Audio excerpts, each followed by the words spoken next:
हमारे सभी वीडियोज सबसे पहले देखने के लिए लाल कलर का सब्सक्राइब बटन दबा दें, बगल की घंटी को दबा दें। यह पूरी तरह फ्री है। रणनीति और कूटनीति, इसमें अगर किसी को महारत हासिल है तो वो गुरु को है।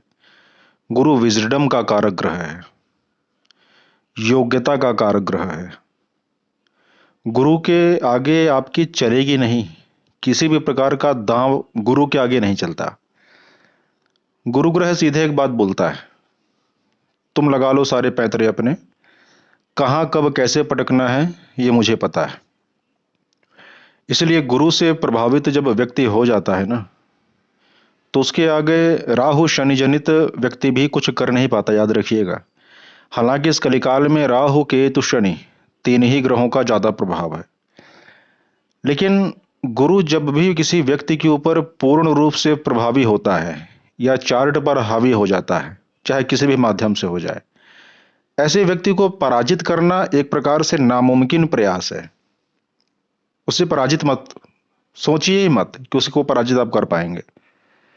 उसके आगे शरणागति ले लीजिए। हालांकि गुरु यहां पर देखा जाए तो अहंकार का कारक ग्रह भी है, गुरु में अहंकार भी है। गुरु ग्रह में जब लग्न में गुरु बैठता है, खासकर अगर लग्न में ही धनु हो जाए और लग्न में ही गुरु बैठ जाए, तो ये दिखावे का गुरु माना जाता है। यहां पर व्यक्ति दिखावा ज्यादा करता है, आचरण को फॉलो नहीं करेगा, दिखावा ज्यादा करेगा। लेकिन गुरु को समझना है अगर, तो पहले आप इन तत्वों को समझिए। जैसे कि अगर आप एक सीधे रास्ते में जा रहे हैं और सीधे रास्ते में आपको मल्टीपल क्रॉसेस मिलते हैं, मतलब कई प्रकार के कटान मिलते हैं कि इधर जाएंगे तो भी रास्ता है, इधर जाएंगे तो भी रास्ता है, सामने जाएंगे तो भी रास्ता है, और वहां पर आपको क्लियर नहीं हो रहा। वो जो भुलावा है वो राहु का भुलावा है, कहाँ जाना है। वहीं पर गुरु आकर खड़ा होता है, बोलता है नहीं, तीनों रास्ते चारों रास्ते पहुंचाएंगे मंजिल पे, पर ये शॉर्टकट है, ये अच्छा रास्ता है, यहां से निकलो और ये तुम्हारे लिए सुटेबल भी है। अगर लॉन्ग कट सुटेबल होगा तो गुरु बोलेगा नहीं, ये लॉन्ग कट लो, ये सुटेबल है तुम्हारे लिए। जो हित में है वही गुरु ग्रह प्रेरित करता है। शुरू में ही जैसे मैंने बोला कि गुरु के पास सारी स्ट्रेटजीज होती हैं, कैसी रणनीति कैसी कूटनीति तैयार करनी है, ये गुरु के पास होती है, गुरु ग्रह के पास होती है। गुरु ग्रह को कभी पराजित कर पाना एक असंभव प्रयास है। निसंदेह यहां पर अगर हम दैत्य गुरु शुक्राचार्य की बात करें तो देवगुरु बृहस्पति से ज्यादा शास्त्र के ज्ञाता है, परंतु रणनीति कूटनीति में देवगुरु का कोई पारावार नहीं। अक्सर आप देखना कि गुरु एक बहुत हल्का प्लेनेट है। हालांकि देखा जाए तो ये सौर मंडल का सबसे बड़ा प्लेनेट है, लेकिन इसके जो गैसेज हैं इसके अंदर वो बहुत हल्की हैं। इसलिए गुरु प्रधान आदमी को ना सांसों की दिक्कत जल्दी होती है। उसके अंदर साइनस की प्रॉब्लम, फेफड़े से संबंधित प्रॉब्लम, साइनस या सांसों से संबंधित जो भी दिक्कतें होंगी वो आएंगी। गुरु एक हल्की गैस को लेकर चलता है, इसलिए गुरु प्रभावित आदमी को सांसों की दिक्कतें जल्दी होती हैं। अस्थमा आदि ये सारी चीजें गुरु से ही प्रभावित होती हैं। लोग इसमें चंद्रमा को एंट्री करा देते हैं, ऐसी बात नहीं है। एक बात और यहां समझने की गुरु के संदर्भ में है कि गुरु ग्रह जन्म कुंडली के 12वें भावों में जहां भी बैठेंगे कोई ना कोई बहुत बड़ा मेजर कर्मा दिखाते हैं।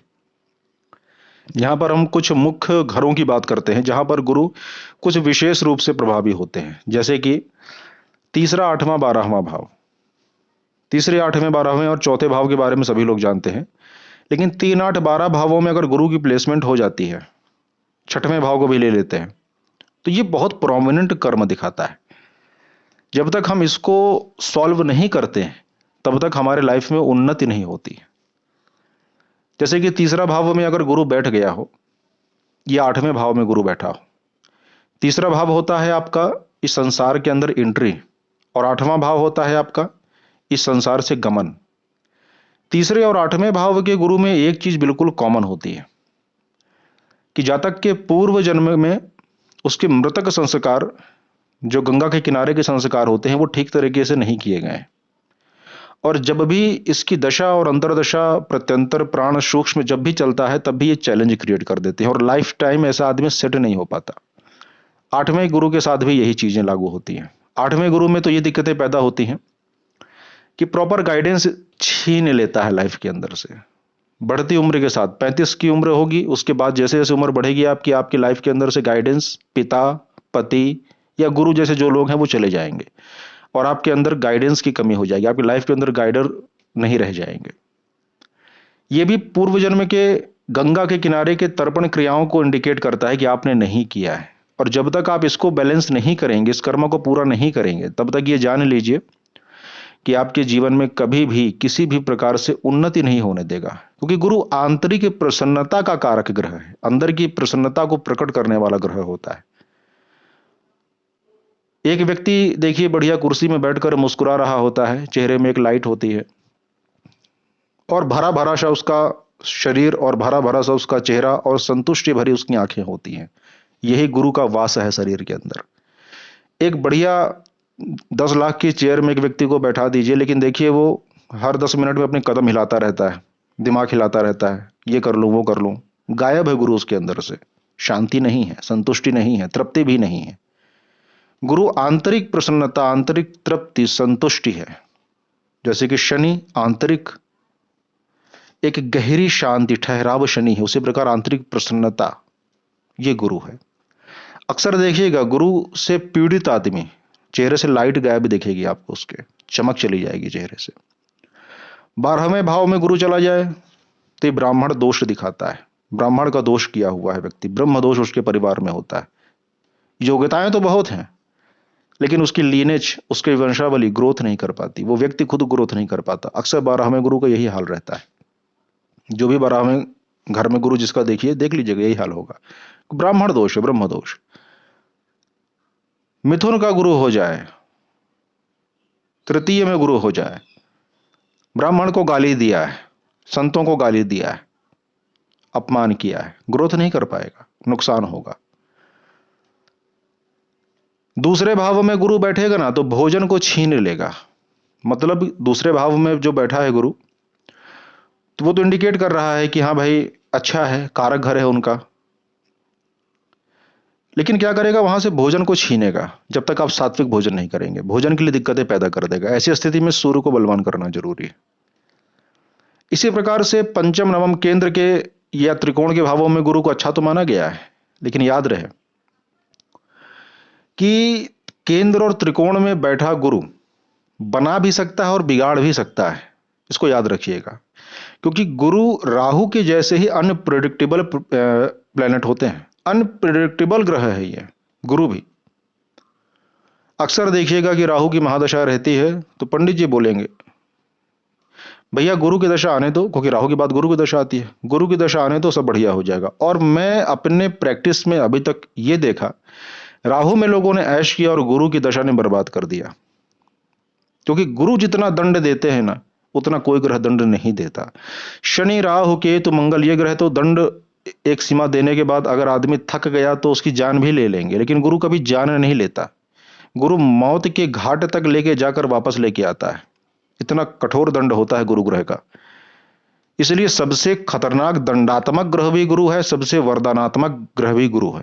गुरु की दृष्टि जरूर अमृतमय होती है। जहां भी दृष्टि पड़ेगी, चाहे अपनी नीच राशि में बैठे हों, शत्रु राशि में बैठे हों, आपको अमृत ही प्रदान करेंगे। दृष्टि जहां पड़ेगी उनकी, उनकी दृष्टि में अमृत होता है। लेकिन उनके न्याय, उनका जो न्याय है ना, वो शनिदेव से भी कठोर होता है। मैंने बहुत से लोगों को देखा है, राहु में उन्होंने कहा कि यार कुछ सही नहीं चल रहा है, लेकिन गुरु आए तो बोले और सही नहीं चल रहा है। राहु में तो वो कमाए, धन कमाए, गुरु में सब कमा दिए। याद रखिएगा, गुरु की दशा अगर आपको आने वाली है या गुरु ग्रह आप प्रभावी हैं तो जरा संभल कर, क्योंकि गुरु बहुत तगड़ा न्याय करते हैं जब भी करते हैं, और कहीं कहीं पर शनिदेव से भी गहरा तगड़ा न्याय कर देते हैं। इसलिए बच के रहना है। ब्राह्मणों की, संतों की, धर्म की निंदा ना करें, कोशिश करें चुप ही रहें, बेहतर है। मैक्सिमम लोगों को देखिए कि मुंह उठाकर धर्म गुरुओं के खिलाफ, चाहे किसी भी धर्म के गुरु हों, चाहे हिंदू में हो, मुस्लिम में हो, क्रिश्चियन में हो, ईसाई में, किसी में भी हो, पादरी हो, कोई भी हो, मुंह उठाकर लोग बोलने लग जाते हैं। ये डायरेक्ट जुपिटर को इफेक्ट करता है, याद रखिएगा। आपको जो सच्चाई नहीं पता है उसके बारे में ना बोलें तो बेहतर है, क्योंकि हमें नहीं पता कि पर्दे के पीछे की फिल्म क्या है, इसलिए बोलना उचित नहीं है, ठीक है ना। अपने जुपिटर को खराब मत होने दीजिएगा। याद रखिएगा, जिस दिन जुपिटर निकला उस दिन पीछे से शनि की एंट्री होती है, ये तो बिल्कुल शास्त्र प्रमाण है। गुरु की दशा के बाद शनि की दशा आती है ना। गाइडर जो आपकी लाइफ के अंदर है ना, उनको कभी जाने मत दीजिएगा, उनको पकड़ के रखिएगा, पैर पकड़ लीजिएगा, क्योंकि जैसे गुरु गया ना, अंधकार आ जाएगा जीवन में, शनि आ जाएगा। जितनी बड़ी चीजें संसार में आप देखते हैं, जितनी वृहद देखते हैं, वो गुरु है। छठवें भाव में गुरु है, गुरु के सेवक बन जाइए। गुरु का कर्ज है आपके ऊपर, सेवा करिए गुरुओं की, किसी की निंदा ना करिए। अक्सर छठवें भाव के गुरु के व्यक्ति को देखा गया है, बहुत से गुरुओं के पास जाते हैं, एक के पास जाएंगे, दूसरे के लिए बोलेंगे वो ठीक नहीं था, यहां सही है, और यही कर्म करके आया है तभी छठवें भाव का उसको गुरु मिला है। ये काम मत करिए। जन्म कुंडली के 12वें भावों में गुरु का विभिन्न फल है। 12वें भावों में बताना संभव नहीं है, क्योंकि बहुत वृहद विश्लेषण ये हो जाएगा, लेकिन गुरु के संदर्भ में थोड़ा सा मैंने प्रकाश आपको डाला है। गुरु से सावधान, गुरु ग्रह से बच के, गुरु ग्रह को बिगड़ने मत दीजिए, कर्म ऐसे मत करिए जिससे गुरु ग्रह पीड़ित हो जाए, क्योंकि गुरु बहुत सी चीजों को आपकी लाइफ में सिक्योर करने में सक्षम है। मानता हूं, फिर दोहराता हूं, शनि राहु केतु आपकी कुंडली में कलयुग में सबसे प्रभावी ग्रह हैं, उन्हीं का असर ज्यादा देखा जाता है। लेकिन अगर आपने गुरु को डिस्टर्ब किया जन्म कुंडली से, तो कुछ भी कर लीजिए, अरबपति मिलीनियर बन जाइए, शांति चली जाएगी, और शांति चली गई तो धन दौलत तो कूड़ा है ना यार, कोई मतलब नहीं है। ज्यादा नहीं इस पर बोलेंगे, अभी के लिए बस इतना ही, समझदार के लिए इशारे काफी है। जन्म कुंडली विश्लेषण के लिए स्क्रीन में जो नंबर दिख रहा है उस पर व्हाट्सएप कीजिए, अपॉइंटमेंट बुक होगी, कॉल किया जाएगा। फ्री कंसल्टेशन प्रॉपर बंद कर दी गई है। अभी के लिए बस इतना ही। हर हर महादेव, जय सिया राम।